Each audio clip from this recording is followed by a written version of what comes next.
Magandang umaga po mga kasikap. Araw po ngayon ng Lunes, ika-27 na po ng Abril taong 2026, alas 5:55 na po ng umaga. So, nandito tayo ngayon sa Quezon North sa Busway at Concourse.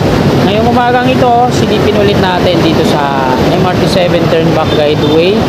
So bago tayo magpatungo doon, bago tayo magpatuloy, ay shout out kay Kagamutan Vlogger. Gandang umaga, pasupport na lang po ng kanyang channel at padalaw. Maraming salamat po. Sinimulan ko to, walang naniniwala sa paligid ko. Ano? Ito po yung Paramount EDSA. Ayan po yung Turnback Guideway. Mula doon sa North EDSA patungo dito, papasok sa West Avenue.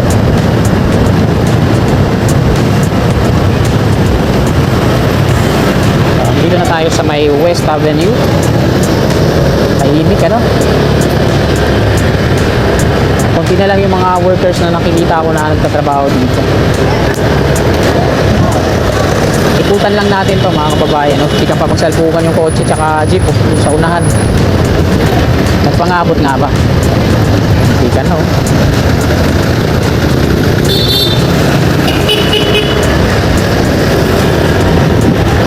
Hihigan na sila, konting-konti na lang, nag-kiss na.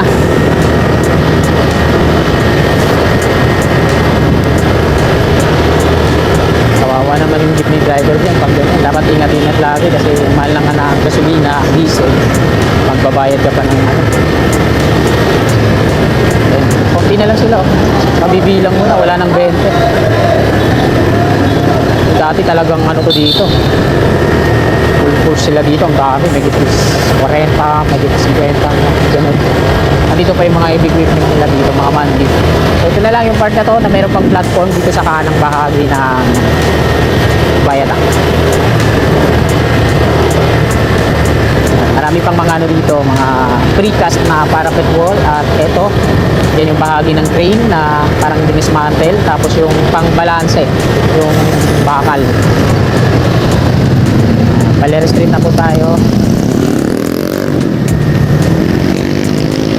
Meron silang mobile crane dito, tapos another man lift.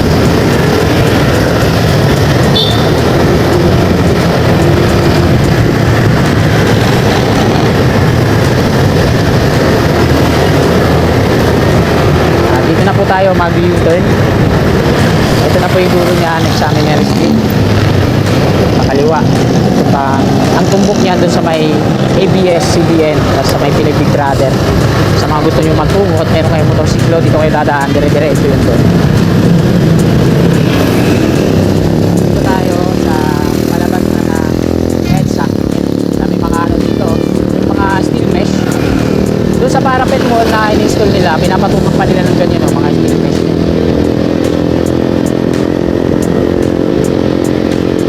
Sa taas ng precast na parapet wall,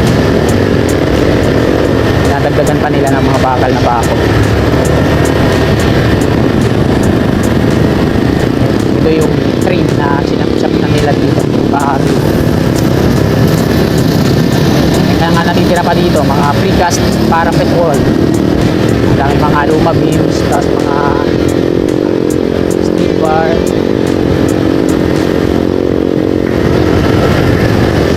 Ito yung ano, dalawa yung frame na nandito dito. HICC yung contractor dito ngayon. Konti na lang sila, wala nang 20.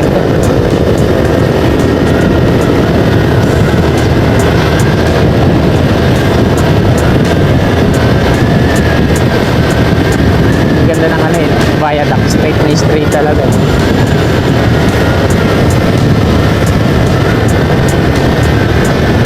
Talagang nasubaybayan natin ito mula dito nung mga ano pa lang, markings pa lang. Talagang nasubaybayan na natin ito. Ngayon, on the way kasi sa work ko to, kaya lagi natin na-update.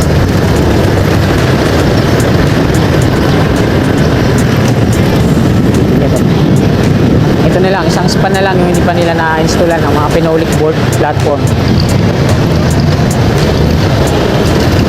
Dito na tayo sa Paramount EDSA. Hanggang doon na yun. May drone shot tayo niyan. Ito yung itsura niya sa taas. Dito siya sa taas na viaduct ng MRT. Kung papansinin natin mga kasikap, ito yung Unified Grand Central Common Station.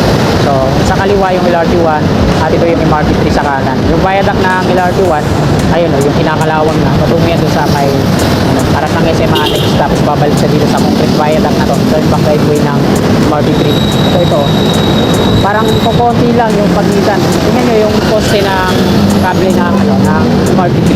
Abot siya, lagpas siya konti dito sa steel box girder. So, meron siyang clearance siguro na mga nasa 4.5 meters na sakto lang na hindi aabot yung pinakabubungan ng tren patungo dyan sa viaduct ng turnback guideway.